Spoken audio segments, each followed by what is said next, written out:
Name తర్వాత ఎక్కువ impact చూపించేది మీ సిగ్నేచర్. ఇక్కడ చాలా మందికి డిపార్ట్మెంట్లలో కావచ్చు సిగ్నేచర్ అనేది కంటిన్యూస్ గా వాడుతుంటారు. School signature, your signature is your identity. ఇది బాగా గుర్తుపెట్టుకోండి. ఫస్ట్ మెథడ్ ఈస్ రీడబుల్ గా. సపోజ్ నా నేమే ఉంది, అప్ అండ్ డౌన్స్ ఏ విధంగా వెళ్తుంది మన షేర్ మార్కెట్ లో, మీ యొక్క షేర్ మీరు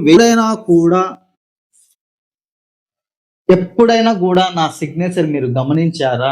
నా యొక్క క్లయింట్లకి అర్థమవుతుంది చాలా వరకు. ఇది చాలా మంది ఉన్నారు. మీరు పెద్ద పెద్ద కంపెనీలలో చూసుకోండి, ఒక పెద్ద టిప్స్ అన్నమాట. మీరు చూసుకున్నట్లయితే ఇవన్నీ కొన్ని టిప్స్ ఉంటాయి.